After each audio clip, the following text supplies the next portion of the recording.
जय माता दी। रसपान करें महाभागवत देवी पुराण 8वां अध्याय।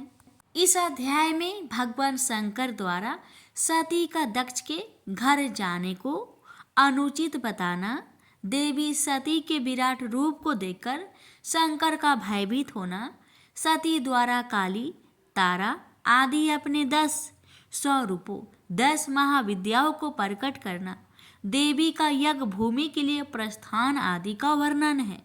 महादेव जी बोले, मुनीश्वर नारद का यह वचन सुनकर दक्ष की पुत्री तथा शिव की भार्या सती ने पिता के यज्ञ में जाने का मन बना लिया और उन्होंने शिव जी से कहा।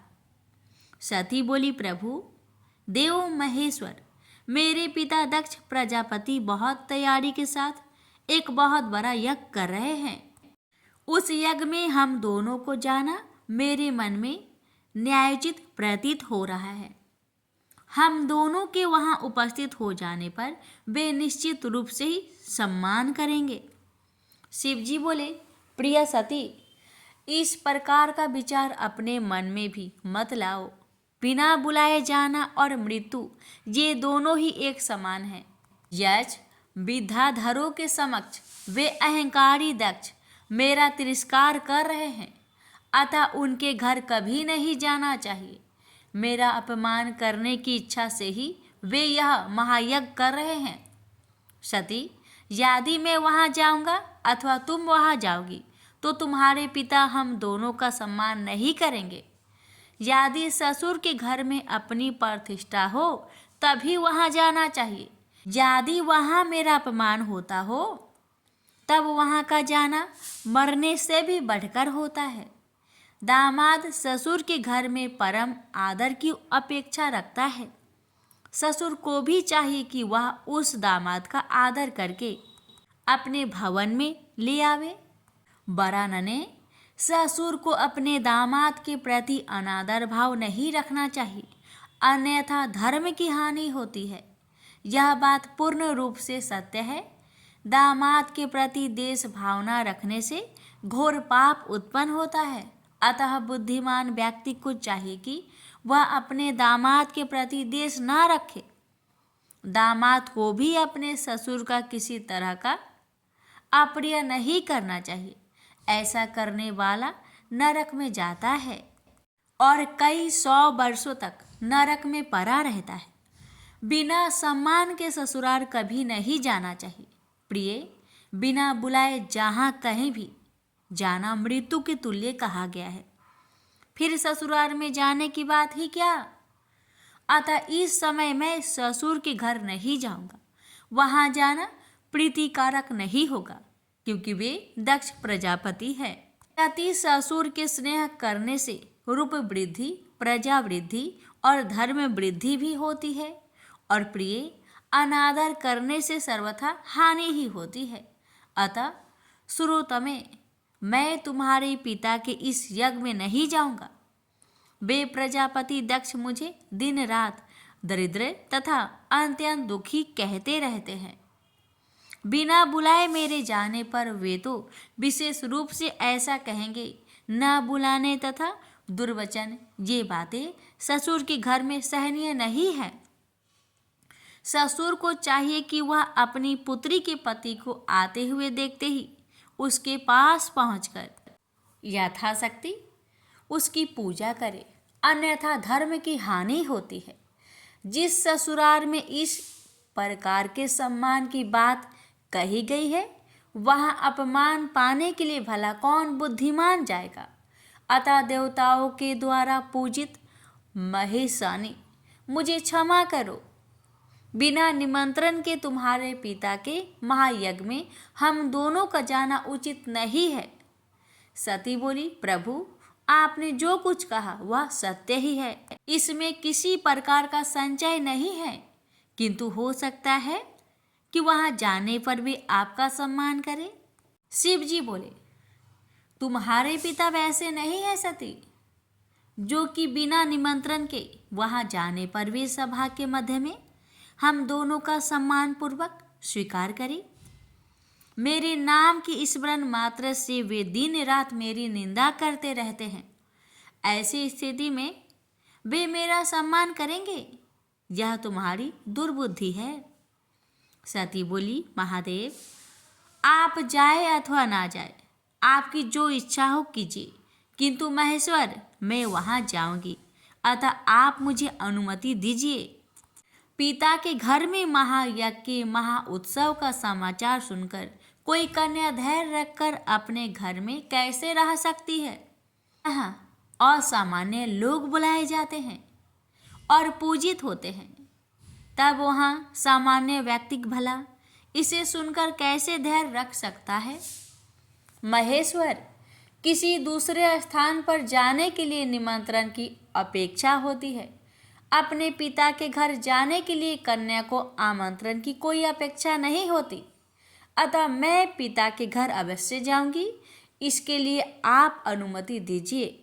वहाँ मेरे जाने पर यदि पिताजी मेरा सम्मान करेंगे तो मैं उनसे कहकर आपके लिए भी आहुति दिलवा दूंगी।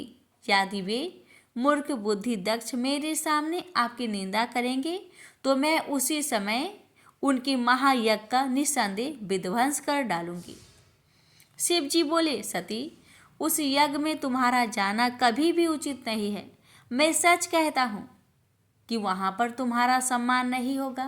तुम्हारे पिता तुम्हारे लिए मेरी असह निंदा करेंगे, उसे सुनकर अपने प्राणों को छोड़ दोगी। उसका तुम क्या कर लोगी? सती बोली, महादेव, मैं आपसे सच सच कह रही हूँ कि अपने पिता के घर अवश्य ही जाऊंगी, इसके लिए आप आज्ञा दे अथवा ना दे। शिव जी बोले, सती, मेरे वचनों का उल्लंघन कर तुम बार बार अपने पिता के घर जाने की बात क्यों कह रही हो? वहाँ जाने का प्रयोजन क्या है? इसे सही और स्पष्ट रूप से बता दो, तब मैं उसका उत्तर पुनः दूंगा। जिन दुर्मात्माओं को अनादर का भय नहीं रहता, वे ही उन स्थानों पर जाते हैं जहाँ अपमान की संभावना रहती है। सती, सम्मान के योग व्यक्ति को सम्मान न करने वाले के घर कभी नहीं जाना चाहिए, क्योंकि उस अपूजक के द्वारा की गई वह पूजा नहीं कही जाती। मेरी निंदा सुनने में यदि तुम्हें सुख नहीं मिलता तो मेरे निंदा के घर जाने की इच्छा तुम क्यों कर रही हो? सती बोली, शंभु, आपकी निंदा सुनने में मुझे कोई सुख नहीं है। उस निंदा की सुनने की मेरी कोई अभिलाषा भी नहीं है, किंतु फिर भी मैं वहाँ जाना चाहती हूँ। महेशान, जिस समय मेरे पिता ने केवल आपको छोड़ अन्य सभी देवताओं को बुलाकर महायज्ञ आरंभ किया, उसी समय आपका अपमान हो गया और उसे प्रजा देख भी रही है। यदि मेरे पिता दक्ष आपका अनादर करके अभिमान पूर्वक इस महायज्ञ को संपन्न कर लेते हैं तो इस पृथ्वी तल पर कोई भी मनुष्य श्रद्धा से युक्त होकर आपको आहुति नहीं देगा। इसलिए आप आज्ञा दीजिए या ना दीजिए, मैं वहाँ अवश्य जाऊंगी और वहाँ या तो आपके लिए यज्ञ भाग प्राप्त करूंगी अथवा यज्ञ का नाश कर डालूंगी। श्री शिव जी बोले, महादेवी, मेरे रोकने पर भी तुम मेरी बात नहीं सुन रही हो। दुर्बुद्धि व्यक्ति स्वयं निश्चिंत चरण करके दूसरे पर दोषारोपण करता है। दक्ष पुत्री, अब मैंने जान लिया है कि तुम मेरे कहने पर नहीं रह गई हो, अतः अपनी रुचि के अनुसार तुम कुछ भी करो, मेरी आज्ञा की प्रतीक्षा क्यों कर रही हो? महादेव जी ने कहा, नारद, तब महेश्वर के ऐसे कहने पर क्रोध के मारे लाल लाल आंखों वाली वे दक्ष पुत्री सती क्षण भर के लिए सोचने लगी कि इन शंकर ने पहले तो मुझे पत्नी रूप में प्राप्त करने हेतु प्रार्थना की थी और फिर मुझे पा लेने के बाद अब ये मेरा अपमान कर रहे हैं, इसलिए अब मैं इन्हें अपना प्रभाव दिखाती हूँ। तदंतर उन भगवान शिव ने क्रोध से फरकते हुए होठों वाली तथा कालग्नि के समान नेत्रों वाली उन भगवती सती को देखकर अपने नेत्र बंद कर लिए।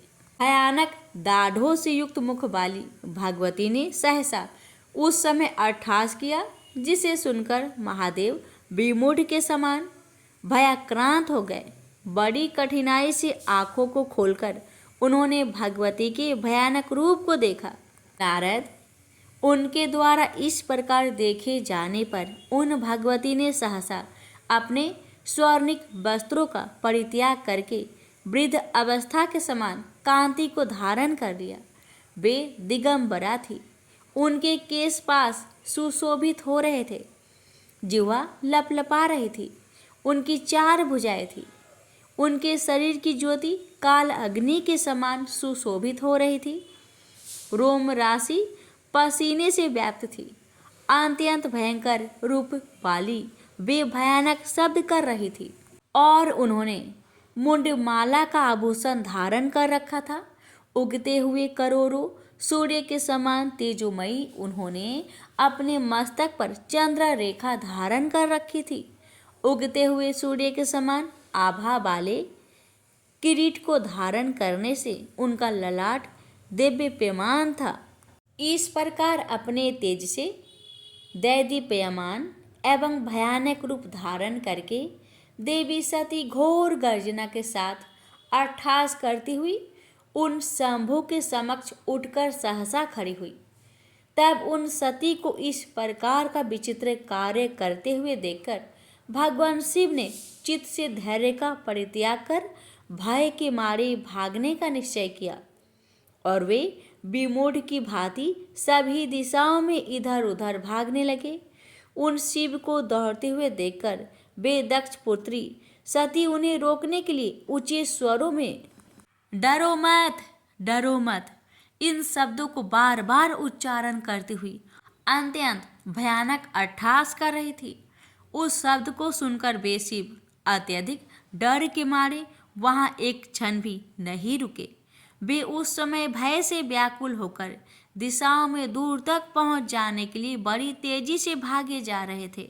इस प्रकार अपने स्वामी को भयाक्रांत देखकर वे दयामयी भगवती सती उन्हें रोकने की इच्छा से क्षण भर में अपने 10 श्रेष्ठ विग्रह धारण करके सभी दिशाओं में उनके समक्ष स्थित हो गई। अत्यंत वेग से भागते हुए वे शिवजी जिस दिशा में जाते थे उस दिशा में उन्हीं भयानक भगवती को देखते थे और फिर भय से व्याकुल होकर अन्य दिशा में भागने लगते थे। तब किसी भी दिशा को भय मुक्त न पाकर वे भगवान शिव अपनी आंखें बंद करके वहीं ठहर गए और इसके बाद जब उन्होंने अपनी आंखें खोली तब कमल के समान सुंदर मुख वाली, हास्य युक्त मुखमंडल वाली, 2 उन्नत उरोजों वाली, दिगंबर भयानक तथा विशाल नेत्रों वाली, खुले हुए केशों वाली, करोड़ों सूर्य के समान तेज धारण करने वाली, 4 भुजाओं से युक्त तथा दक्षिण दिशा की ओर मुख करके स्थित श्यामा भगवती काली को अपने सामने स्थित देखा। इस प्रकार उन भगवती को देखकर अत्यंत डरे डरे से भगवान शिव बोले, श्याम वर्ण वाली आप कौन हैं और मेरी प्राण प्रिया सती कहाँ चली गई? सती बोली, महादेव क्या अपने सम्मुख स्थित मुझ सती को आप नहीं देख रहे हैं? काली, तारा, लोकेशी, कमला, भुवनेश्वरी, छिन्नमस्ता, षोडशी, त्रिपुर सुंदरी, बगलामुखी, धूमावती और मातंगी, इन देवियों के ये नाम हैं। शिव जी बोले, जगत का पालन करने वाली देवी, यदि आप मुझ पर अति प्रसन्न हैं तो किस देवी का क्या नाम है और उनकी क्या विशेषता है, यह सब आप मुझे अलग अलग बताएं। देवी बोली, कृष्ण वर्ण तथा भयानक नेत्र वाली ये जो देवी आपके सामने स्थित है वे भगवती काली है और जो ये श्याम वर्ण वाली देवी आपके ऊर्ध्व भाग में विराजमान है वे साक्षात महाकाल स्वरूपिणी महाविद्या तारा है। महामते आपकी दाहिनी और ये जो भयदायिनी तथा मस्तक विहिनी देवी विराजमान है वे महाविद्या स्वरूपिणी भगवती छिन्नमस्ता है। शंभु आपकी बाई और ये जो देवी है वे भगवती भुवनेश्वरी है। जो देवी आपके पीछे स्थित है वे शत्रुनाशिनी भगवती बगला है। विधवा का रूप धारण की हुई ये जो देवी आपके अग्निकोण में विराजमान है, वे महाविद्या स्वरूपिणी महेश्वरी धूमावती है। और आपके नेत्र कोण में ये जो देवी है वे भगवती त्रिपुर सुंदरी है। आपके बाएं कोण में जो देवी है वो मातंग कन्या महाविद्या मातंगी है। और आपके ईशान कोण में जो देवी स्थित है वे महाविद्या स्वरूपिणी महेश्वरी षोडशी है। मैं तो भयंकर रूप वाली भैरवी हूँ। शंभु, आप भय मत कीजिए, ये सभी रूप भगवती के अन्य समस्त रूपों से उत्कृष्ट हो। महेश्वर, ये देवियाँ नित्य भक्ति पूर्वक उपासना करने वाले साधक पुरुषों को चारों प्रकार के पुरुषार्थ, धर्म, अर्थ, काम और मोक्ष तथा समस्त वांछित फल प्रदान करती है। इन्हीं की कृपा से मारन, उच्चाटन, शोभन, मोहन, द्रावण, वशीकरण, स्तंभ और विदेश आदि अन्य प्रकार के वांछित प्रयोग भी सिद्ध होते हैं। ये सभी गोपनीय महाविद्याएं हैं, इनका प्रकाशन कभी नहीं करना चाहिए। महेश्वर, उन देवियों के मंत्र, यंत्र, पूजन, हवन विधि, पुरुषार्य विधान, स्रोत तथा कवच और उनके उपासकों को आचार, नियम आदि का वर्णन आप ही करेंगे, क्योंकि विभो इस विषय में आपसे बड़ा अन्य कोई वक्ता नहीं है। आपके द्वारा दिया गया उपदेश आगम शास्त्र के नाम से लोक में प्रसिद्ध होगा। शंकर, आगम तथा वेद, ये तीनों ही मेरी दो भुजाएं हैं। उन्हीं दोनों में मैंने अस्थावर जगमयी संपूर्ण जगत को धारण कर रखा है। जो मूर्ख इन दोनों वेद तथा आगम का मोहबस कभी भी उल्लंघन करता है, वह मेरे हाथों से च्युत होकर अध पतित हो जाता है। इसमें संदेह नहीं है। वे दोनों ही कल्याण के हेतु हैं तथा अत्यंत दुरूह, दुर्घट और विद्वानों के द्वारा भी कठिनाइयों से जाने जाते हैं एवं उनका अध्यंत भी नहीं है। जो मनुष्य आगम अथवा वेद का उल्लंघन कर अन्यथा आचरण करता है, उसका उद्धार करने में सर्वथा असमर्थ हूँ। यह सत्य है और इसमें कोई भी संशय नहीं है। इन दोनों की एकता पर सम्यक विवेचन करके बुद्धिमान व्यक्ति को धर्म का आचरण करना चाहिए और कभी भी अज्ञानतावश इन दोनों में भेद नहीं मानना चाहिए। इन महाविद्याओं के जो साधक है वे लोक में वैष्णव माने जाते हैं और मुझ में समर्पित अंतःकरण वाले वे प्रशांत आत्मा हो जाते हैं। स्वयं गुरु के द्वारा दिए गए मंत्र, यंत्र तथा कवच को सावधानी पूर्वक गुप्त रखना चाहिए और उसे जहाँ कहीं भी प्रकाशित नहीं करना चाहिए। उसे प्रकाशित करने से सिद्धि की हानि होती है तथा अशुभ होता है। अतः उत्तम साधकों को चाहिए कि पूरे प्रयत्न के साथ उसे गोपनीय रखें। महादेव महामते, आपके द्वारा यह करनीय कर्म मैंने आपसे कहा क्योंकि मैं आपकी प्रियतमा हूँ और आप भी मेरे अत्यंत प्रिय पति हैं। अपने पिता दक्ष प्रजापति के अभिमान के विनाश के लिए मैं आज वहाँ जाऊँगी। अतः देवेश, यदि आप वहाँ नहीं चल रहे हैं तो मुझे ही जाने की आज्ञा दीजिए। देव, यदि मेरा अभीष्ट है और आपका भी, अतः यदि आप मुझे अनुमति दे दे तो मैं अपने पिता दक्ष प्रजापति के यज्ञ के विध्वंस के लिए चली जाऊं। महादेव जी बोले। नारद, उन भगवती का यह वचन सुनकर शिव डरे डरे से खड़े रहे और फिर उन्होंने भयानक नेत्रों वाली उन देवी काली से कहा। शिव जी बोले, मैं आपको पूर्ण परमेशानी तथा परा प्रकृति के रूप में जान गया हूँ, अतः अज्ञानवश आपको ना जानते हुए मैंने जो कुछ कहा है उसे क्षमा करें। आप आद्य हैं, परा विद्या हैं तथा सभी प्राणियों में विराजमान है। आप स्वतंत्र रहने वाली परमा शक्ति है, अतः कोई भी कार्य करने या ना करने के लिए आपको आदेश देने वाला कौन है? शिवे, प्रजापति दक्ष के यज्ञनाश के लिए यदि आप जाएंगी तो मेरी कौन सी शक्ति आपको रोकने में समर्थ है, और मैं भी आपको कैसे रोक सकूंगा? महेशनी, पति भाव से मैंने आपको जो भी अप्रिय वचन कहा है उसे आप क्षमा करें और आपकी जो रुचि हो वैसा करें। श्री महादेव जी बोले, नारद, तब महेश के ऐसा कहने पर थोड़ी सी मुस्कान से युक्त मुखमंडल वाली उन जगदम्बिका ने यह वचन कहा, देव महेश्वर, आप अपने समस्त प्रथम गणों के साथ यहीं रहिए और मैं अपने पिता के घर यज्ञ देखने के लिए इसी समय जा रही हूँ। नारद, महादेव से ऐसा कहकर वे भगवती तथा ऊर्ध्व दिशा में स्थित देवी तारा ये दोनों अचानक एक रूप हो गए। तदंतर अन्य 8 मूर्तियां देवियां भी सहसा अंतर्ध्यान हो गई।